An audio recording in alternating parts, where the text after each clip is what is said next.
He told her she wasn't enough. A Korean billionaire. A wife he humiliated in front of the world. A baby he never wanted. She left with nothing. Came back with everything. 2 years later, a little girl appears. With his face, his blood, and a secret that could destroy his empire.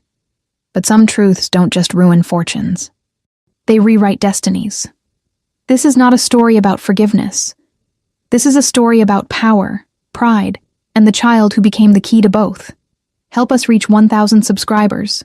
Hit that button and be part of something you won't find anywhere else. He didn't love her. He married her because his grandfather demanded it. Because the merger required a bride. Because tradition said a man of his status needed a wife who knew when to smile and when to disappear. And she had been perfect at both, until she got pregnant. Kang Min-ho was 27 years old and controlled half of Seoul's financial district. His name opened doors. His silence closed them. He had never raised his voice to get what he wanted. He didn't need to. People bent before he even asked. But his wife? She had started asking questions. Why are you always late? Who is she? Do you even want this baby? The answer was no. He didn't want the baby. He didn't want her. He wanted the freedom he had before the wedding, before the promises, before the weight of someone else's expectations pressed into his chest every time he came home. And so, one night, he made sure she understood. It was her birthday. 7 months pregnant. She had made dinner, worn the dress he bought her in Paris. She smiled when he walked in. He didn't, because standing behind him was her, Lee So-yeon, the woman he had always wanted, the one his family would never approve of, the one who made him feel alive in ways his wife never could. His wife's smile died the moment she saw them together. Min-ho. Her voice was barely a whisper. He didn't look at her. He looked at So-yeon. And in front of his pregnant wife, he said the words that would shatter everything. She's better than you, in every way. The room fell silent. His wife stood frozen. Her hand moved to her belly, protective, instinctive. Her lips parted, but no sound came out. So-yeon smiled, and Min-ho kept talking. You were convenient. That's all you ever were. I don't love you. I never did. And I don't want this baby tying me to you for the rest of my life. His wife's legs gave out. She caught herself on the table. Her breath came shallow, fast. She looked at him, really looked at him, and for the first time, she saw the truth. He was never going to love her. She turned and walked toward the stairs. Where do you think you're going? He called after her, cold, unbothered.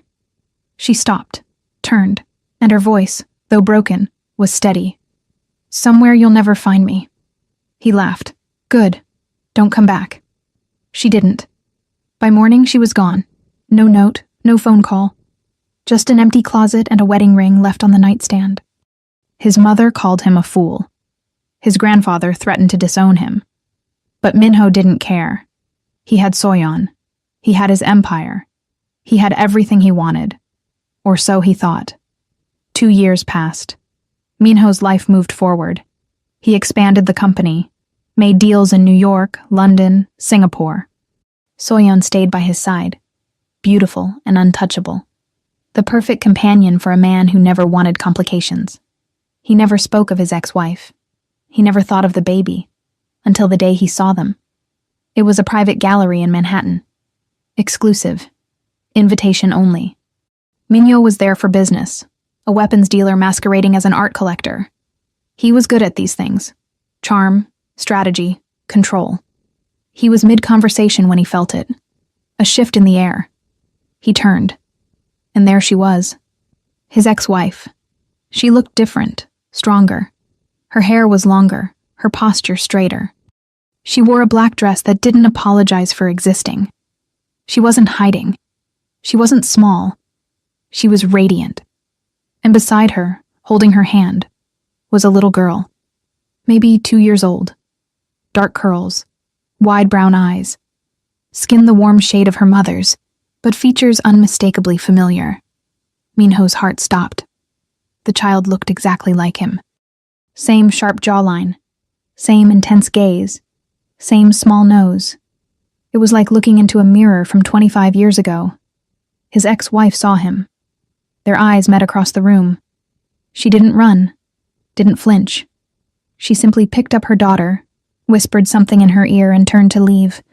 But Minho was already moving. He crossed the gallery in seconds, his bodyguards trailing behind. He caught her arm just as she reached the exit. "Wait." She stopped, slowly turned. Her expression was unreadable. "Minho." Her voice was different too. No fear, no hesitation. He looked down at the little girl in her arms. The child stared back at him, curious, unafraid. "Is she mine?" His voice was barely a whisper. His ex-wife's lips curved into something that wasn't quite a smile. "Does it matter?" "Yes." She adjusted the child on her hip, looked him straight in the eye. "You told me not to come back, so I didn't. I built a life. She has everything she needs. That's not what I asked." She leaned in, close enough that only he could hear. "She's not yours, Minho. You made sure of that 2 years ago."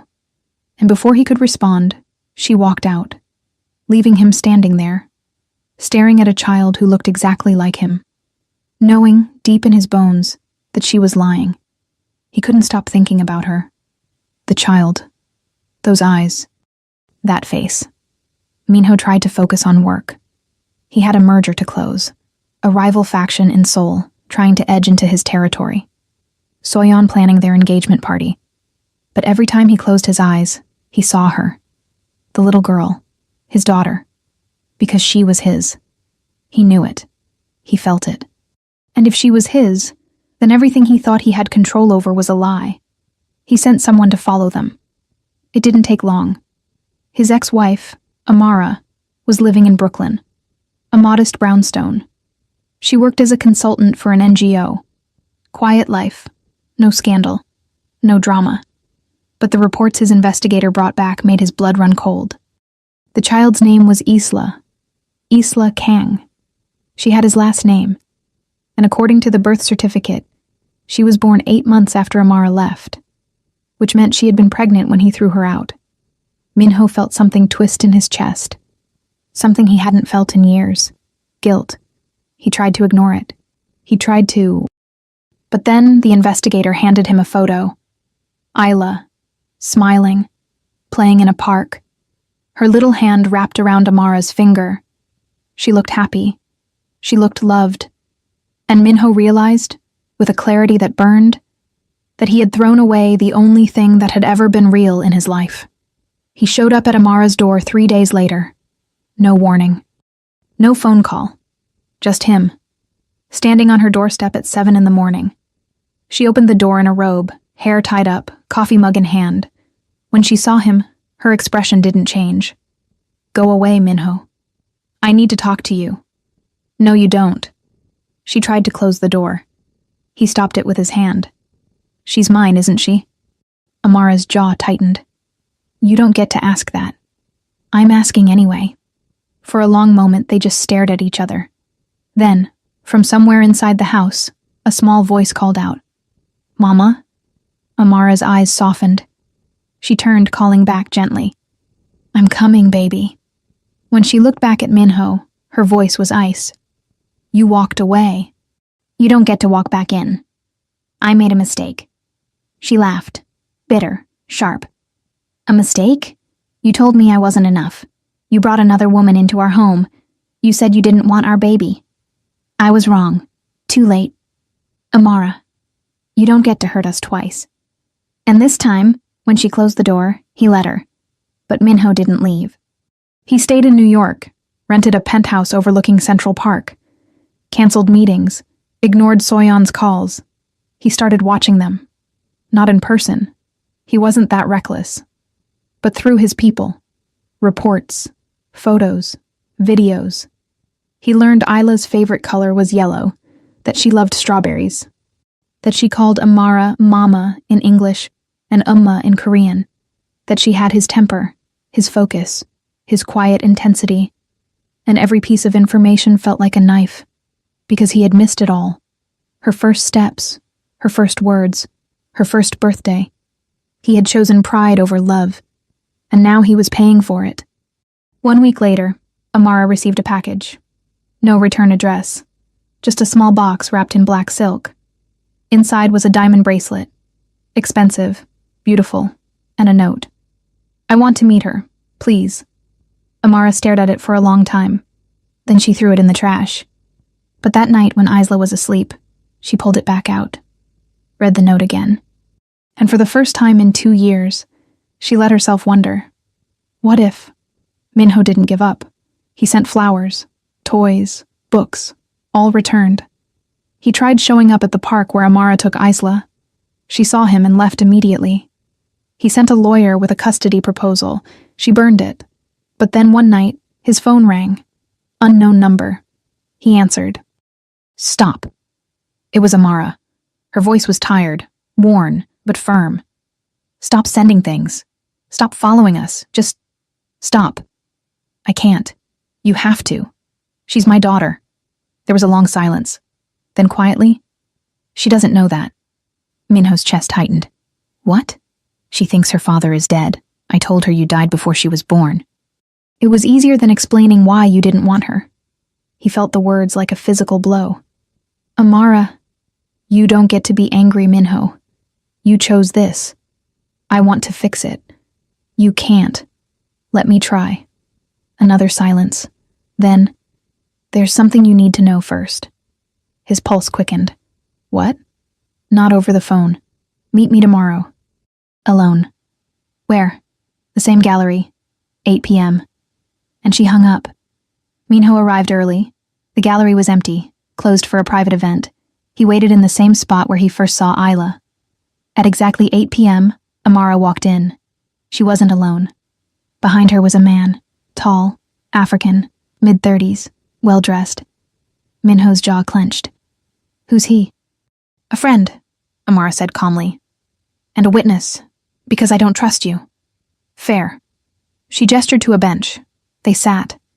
Minho looked at her, really looked. She was different, stronger. But there was something in her eyes, something heavy. "What is it?" he asked quietly. "What do I need to know?" Amara took a breath. "Isla isn't just your daughter, Minho." He frowned. "What does that mean?" "It means she carries something in her blood. Something your family has been hiding for 3 generations. His blood ran cold. "What are you talking about?" Amara leaned forward. "Your grandfather didn't just build an empire, Minho. He built it on stolen land. Stolen lives. And Isla, your daughter, is the biological proof."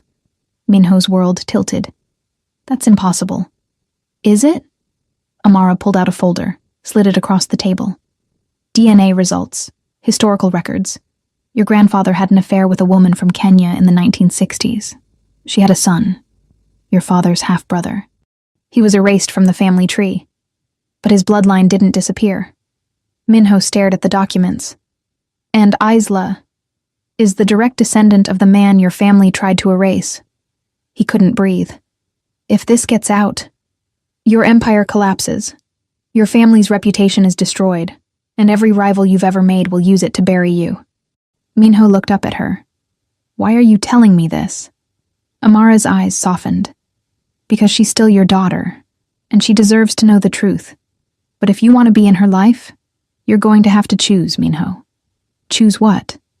"The empire you built on lies, or the family you destroyed for pride." And for the first time in his life, Kang Minho didn't have an answer. Minho didn't sleep that night. He sat in his penthouse, the folder Amara had given him spread across the glass table. DNA reports, birth certificates, photographs yellowed with age, letters written in his grandfather's handwriting. All of it proof. Proof that the Kang Empire, the dynasty his family had built over 3 generations, was founded on a lie.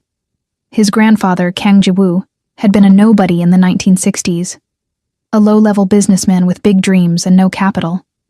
Then he met her, a Kenyan woman named Asha. She was in Seoul studying medicine. Beautiful, intelligent, from a wealthy family. They had an affair. She got pregnant, and Kang Jiwoo made a choice. He married a Korean woman from a powerful family, used her family's money to buy land, build factories, expand. And when Asha came to him with their son, a boy named Samuel, he paid her to disappear. She took the money. She went back to Kenya. And she raised Samuel alone. Samuel grew up, had children, grandchildren. One of those grandchildren was Amara's father, which meant Amara wasn't just some woman Minho had married for convenience. She was family. Distant, complicated, but family. And Isla? Isla was the living proof that the Kang bloodline wasn't pure, that the empire was built on stolen opportunity, that everything his family had taught him about legacy and honor was a carefully constructed fiction. If this information went public, it would destroy them. Rival companies would pounce. Investors would pull out. The media would tear them apart. His grandfather's name, the name Minho had spent his entire life protecting, would become a joke. But if he buried it, if he kept Amara quiet, kept Isla hidden, pretended none of this existed, he could keep everything. The empire, the power, the control. All he had to do was walk away. Again. He showed up at Amara's door at dawn. She opened it slowly, still in pajamas, eyes tired. "I didn't think you'd come back," she said quietly. "I need to ask you something." She stepped aside. Let him in. The apartment was small but warm, colorful. Isla's toys were scattered across the floor. Drawings taped to the walls, a life built from nothing. Amara poured 2 cups of coffee, handed him one. They sat across from each other at a small kitchen table. "What do you want to ask?" she said. Minho stared into his cup. "Why didn't you tell me? When you found out about the connection? About Samuel? About everything?" Amara took a slow sip. "Because it wasn't about you. It was about her. She's my daughter." "She's my daughter.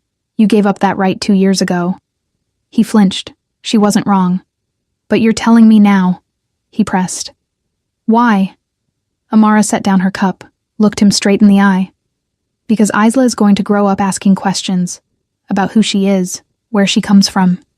And I won't lie to her. Even if the truth destroys my family. Your family destroyed itself, Minho. I'm just holding the match." Silence, heavy, crushing. Then, from down the hallway, a small voice called out, "Mama?" Amara's expression softened immediately. She stood. "Stay here." She disappeared into the bedroom. Minho heard soft murmurs, a child's laugh, the sound of tiny feet padding across the floor. And then Amara returned, with Isla. The little girl was in pink pajamas, curls wild from sleep. She clutched a stuffed giraffe in one hand and rubbed her eyes with the other. When she saw Minho, she stopped, stared, then looked up at her mother. "Who's that?" Amara knelt down, brushed a curl from Isla's face. "This is an old friend, baby." Isla tilted her head, studied Minho with those sharp, familiar eyes. "He looks sad." Amara's breath caught. Minho's chest tightened. The child walked forward, slowly, carefully, like she was approaching something fragile. She stopped in front of him. "Why are you sad?" Minho didn't know what to say. He had faced down CEOs, politicians, criminals. He had negotiated billion-dollar deals without blinking.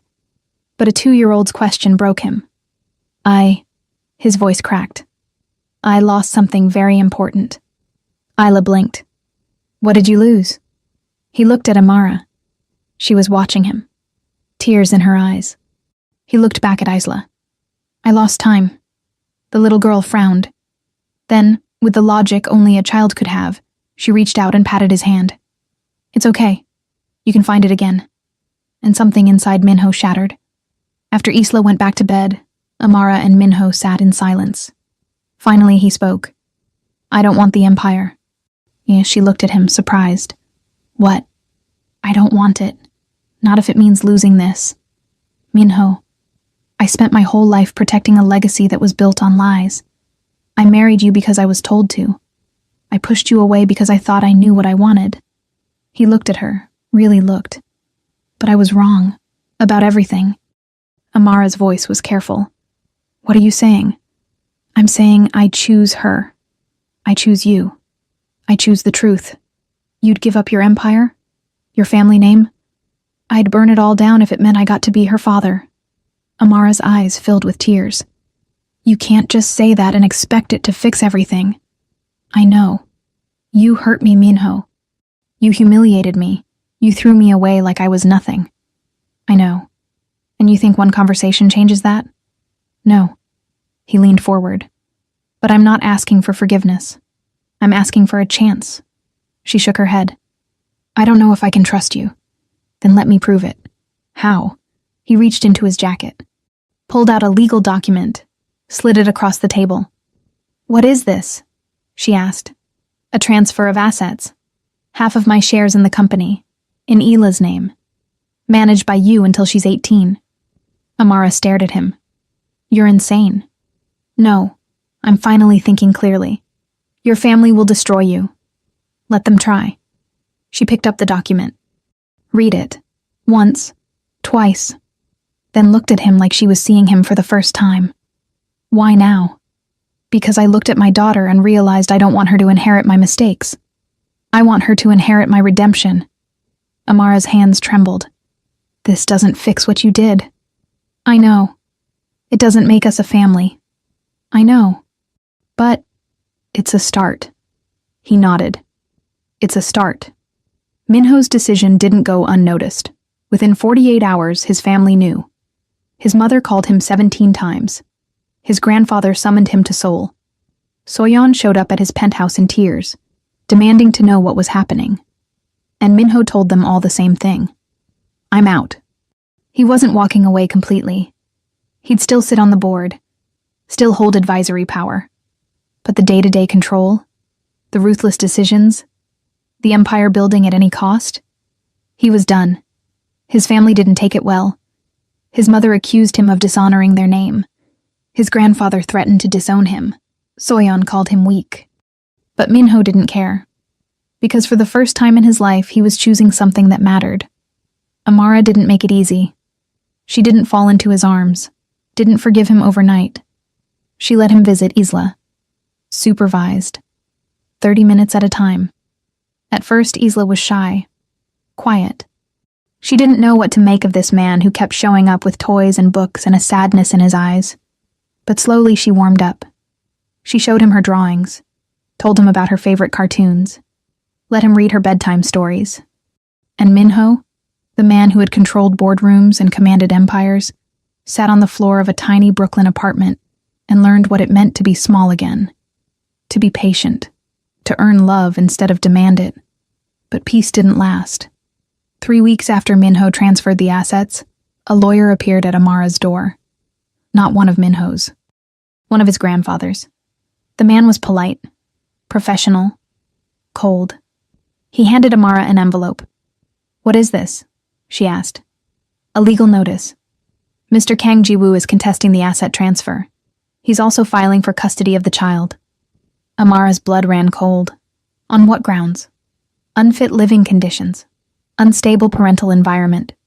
And evidence that you coerced his grandson into signing away his birthright. That's insane. The lawyer smiled thinly. The hearing is in 2 weeks. I suggest you get a lawyer. And he left. Amara called Minho immediately. He arrived within the hour. She shoved the notice into his chest. Your grandfather is trying to take her. Minho scanned the document. His jaw tightened. He won't win. He's Kang Ji-woo. He always wins. Not this time. Minho, he has infinite resources. Lawyers. Judges in his pocket. What do we have? He looked at her. The truth. She laughed bitterly. The truth? The truth will destroy your family. It'll destroy you.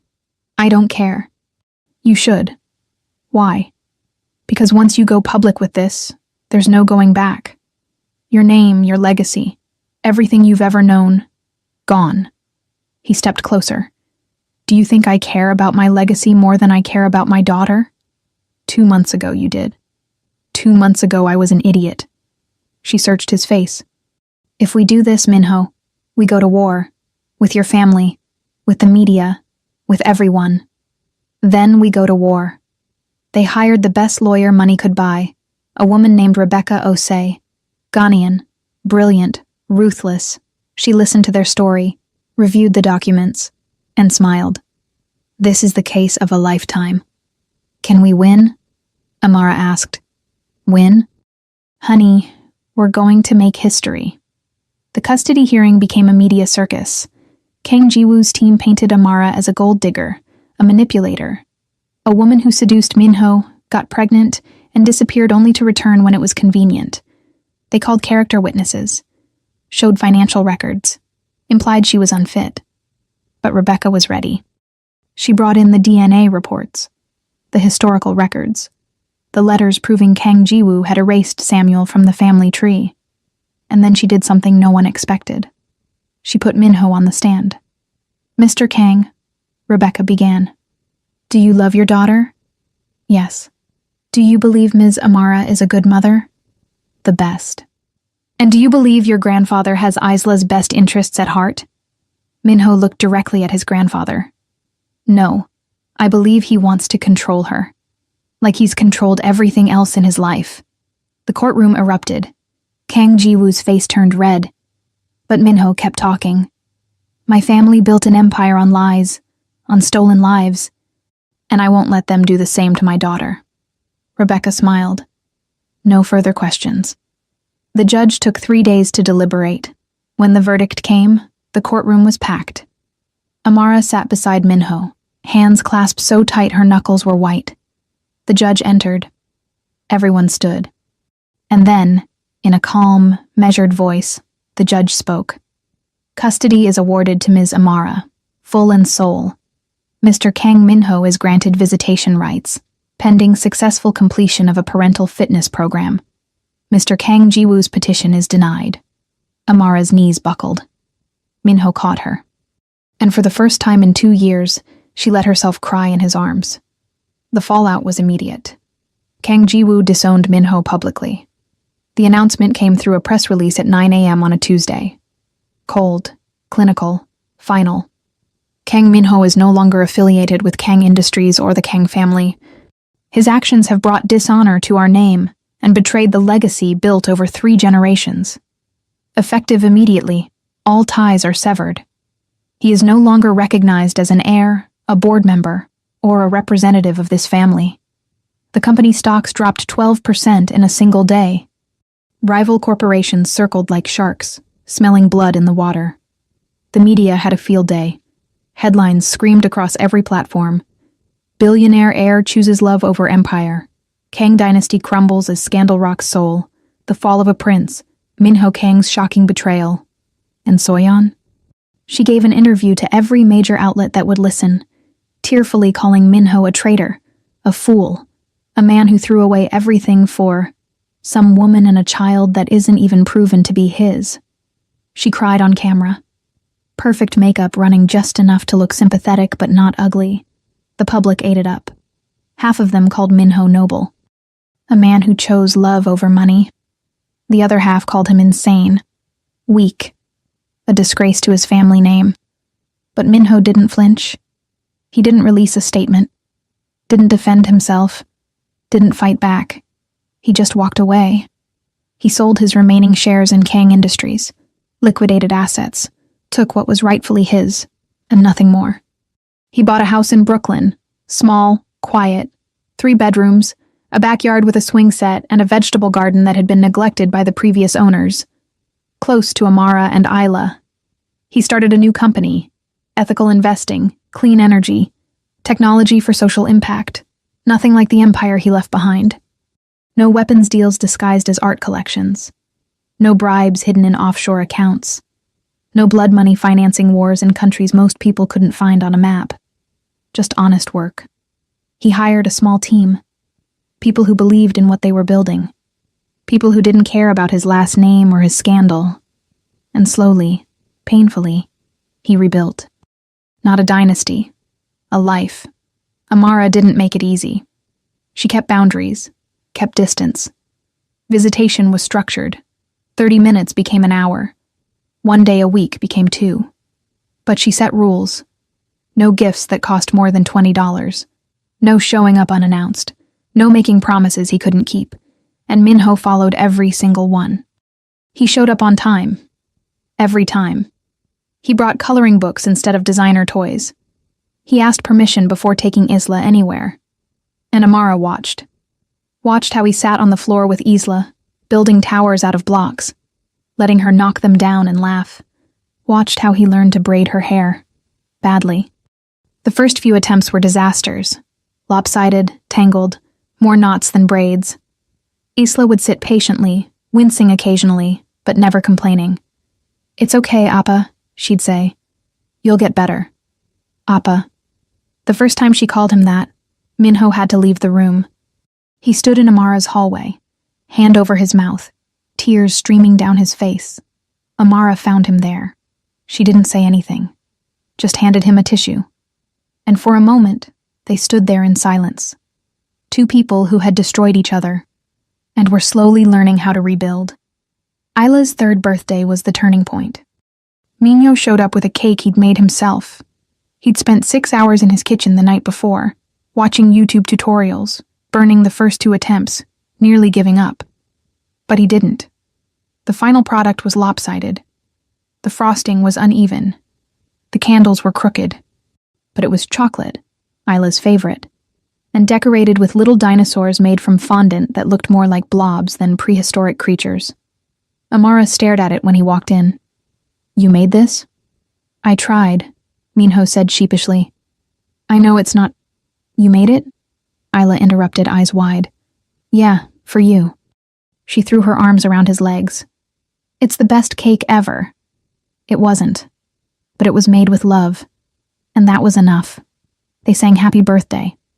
Isla blew out the candles, made a wish, and when Amara cut into the cake, she found a note written in icing inside. "I'm sorry I wasn't here for the first 2. I'll never miss another one." Her eyes filled with tears. She looked at Minho. He was watching Isla, who was already covered in chocolate frosting, laughing with pure joy. And Amara felt something shift. Not forgiveness. Not yet. But the beginning of it. Months passed. Minho showed up for preschool plays, sat in the back, clapped too loud. Recorded everything on his phone even though the quality was terrible. He came to doctor's appointments, took notes, asked questions. The pediatrician seemed surprised a father would even think to ask.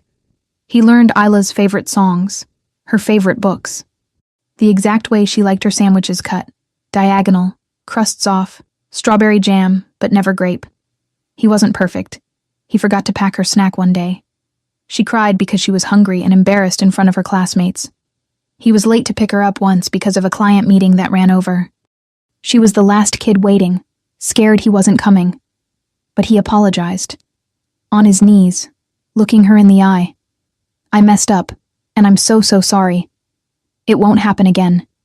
And it didn't. He set alarms, triple-checked schedules, cleared entire afternoons just to make sure he was never late again. And Amara watched him stumble, fail, try again. Watched him choose Isla, every single time, and something in her softened. 6 months after the trial, Minho knocked on Amara's door late one night. She opened it, surprised. She was in pajamas, hair tied up, glasses on. "It's almost 11, she said. "I know, I'm sorry. I needed to say something." She stepped aside. "Let him in." They sat in the living room. Isla was asleep upstairs. The house was quiet except for the hum of the refrigerator and the distant sound of sirens outside. "What is it?" Amara asked. Minho took a breath. He'd rehearsed this in his head 100 times. But now, sitting here, the words felt stuck. "I know I don't deserve you," he finally said. "I know I hurt you in ways I'll never be able to fix. And I'm not asking you to forgive me.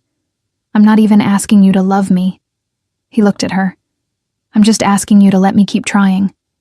Amara's eyes filled with tears. "Minho, I want to be the man you thought you married. I want to be the father Isla deserves. And I want—" His voice broke. "I want to be someone you can trust again."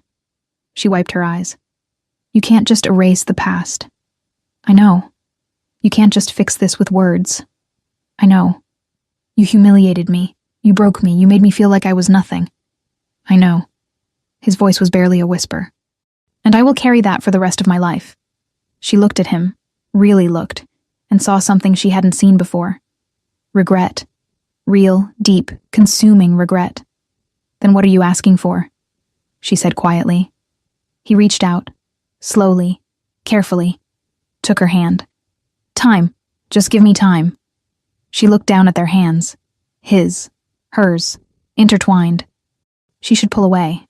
She knew she should. But she didn't. "Okay," she whispered. "Okay? Time. You get time. But Minho? Yeah? If you hurt her again. If you make promises you don't keep. If you let her down the way you let me down. I won't." "You don't know that. I do. Because I know what it cost me to lose you the first time. And I won't make that mistake again." She searched his face, and for the first time in 2 years, she believed him. "Okay," she said again.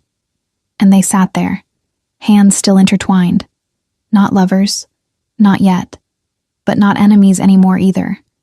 Just two people trying to build something new from the wreckage of what they'd destroyed. 2 years later.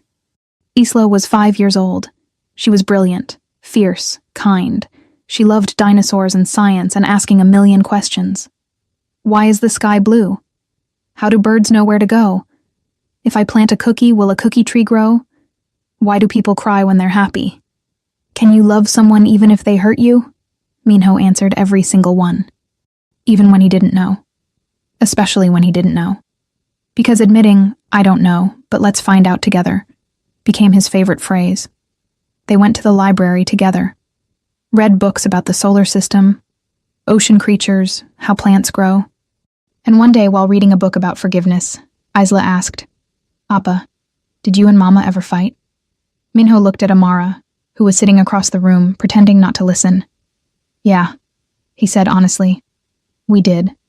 "Did you hurt her?" His throat tightened. "Yes." "Did you say sorry?" "I did. But saying sorry doesn't always fix things." Ila frowned, thinking hard. "Then what does?" Minho glanced at Amara again. She was watching now. Showing up. Every day. Proving that you've changed. That you'll never hurt them like that again. Ila nodded seriously. "I think you're doing a good job, Appa."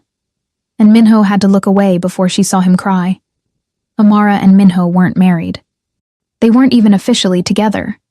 But they were partners, co-parents, friends.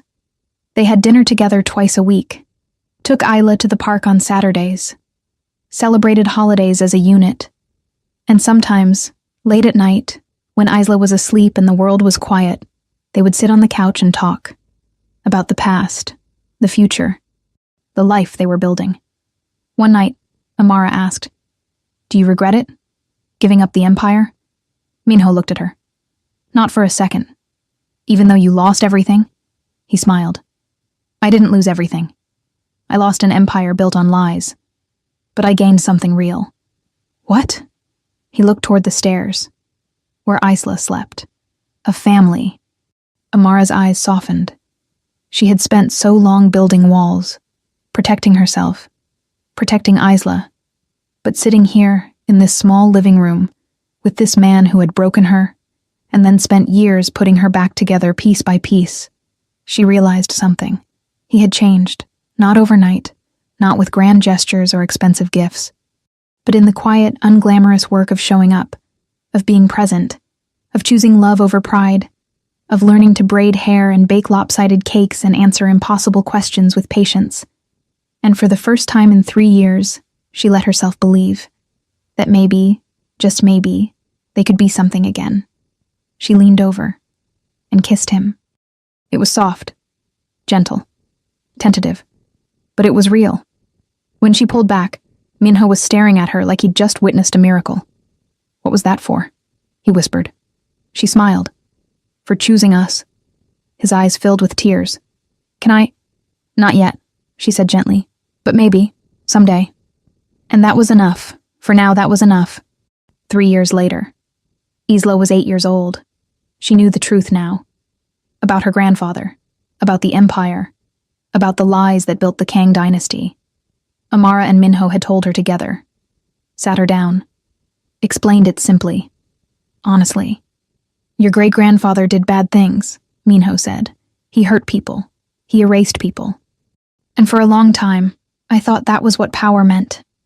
Being feared, being in control, hurting others before they could hurt you. But you don't think that anymore? Isla asked. No, because your mother showed me what real power is. Isla looked at Amara. What is it? Amara smiled. Choosing kindness when cruelty is easier. Choosing truth when lies are safer. Choosing love even when you're scared. Isla nodded seriously. I'm glad you chose us, Appa. And Minho's heart broke in the best way. The Kang Empire eventually collapsed. Kang Jiwoo's secrets came out one by one. A journalist dug into the family history, found Samuel's descendants in Kenya, interviewed them, published a documentary that went viral. The world learned the truth about Asha, about Samuel, about the erasure, about the stolen land and the blood money and the lies that held it all together. Investors fled, partners withdrew, stock prices plummeted. The company dissolved within 18 months. Kang Jiwoo died alone in a hospital room. No family, no visitors, just nurses who didn't know his name and didn't care about his legacy. His obituary was 3 paragraphs long. Most of it was about the scandal. And Minho felt nothing. No satisfaction, no grief, no vindication, just peace. Because he had built something better. A company that mattered. A life that mattered. And most importantly, a daughter who would never have to choose between power and love, because she would grow up knowing that love was power. 5 years later, Isla was 13. Smart, strong, confident. She wanted to be a scientist, maybe a doctor, maybe an engineer. She hadn't decided yet, but she knew one thing for certain. She would never build an empire on lies. One evening, she asked Minho a question. They were sitting on the porch of the Brooklyn house, watching the sunset. Amara was inside making dinner. Jollof rice, Isla's favorite. Appa, do you ever miss it? Being powerful? Minho looked at his daughter. At the girl who had his eyes, his determination, his fire. But also Amara's kindness, her strength, her grace. And he smiled. I am powerful, Isla. I just choose to use it differently now. She tilted her head. What do you mean? Power isn't about money, or control, or making people fear you. Then what is it? He looked toward the house, where Amara was humming softly, moving around the kitchen, cooking food from her mother's recipes, where a life built on honesty and hard work and second chances waited. Power is choosing love when hate is easier. It's choosing truth when lies are more convenient. It's choosing to show up even when you're scared. It's building something that lasts not because people fear it, but because they believe in it. Isla considered this, then grinned. I like that kind of power better. Me too. She hugged him, and Minho closed his eyes, thinking about the man he used to be. The man who had everything and felt empty. The man who threw away love for pride. The man who almost lost the only thing that mattered, but didn't. Because in the end, he had made the only choice that mattered. He chose love. He chose family. He chose redemption. And that was the greatest empire of all. 15 years later, Isla was 28. She had her doctorate in renewable energy engineering, was doing groundbreaking work on sustainable technologies for developing nations. She was brilliant, successful, kind. Everything Minho and Amara had hoped she would be, and more. She stood at a podium in Geneva, accepting an international humanitarian award. In the audience sat her parents, Minho and Amara, married now. Finally. It had taken time. Years. Therapy. Hard conversations. Forgiveness given in pieces, not all at once. But they had rebuilt what was broken. Slowly, carefully, with honesty and patience and love. Isla smiled at them from the stage, her voice steady and strong. I want to thank my parents, she said, who taught me that the greatest legacy isn't what you leave behind. It's who you choose to become. They showed me that empires built on fear will always crumble, but families built on truth will last forever. The audience applauded, and Minho reached for Amara's hand. She squeezed back, and they sat there, in a room full of strangers, but feeling like they had everything. Because they did. Not an empire, but a family, built on truth, built on love, built on the choice to be better, and that was worth more than all the power in the world.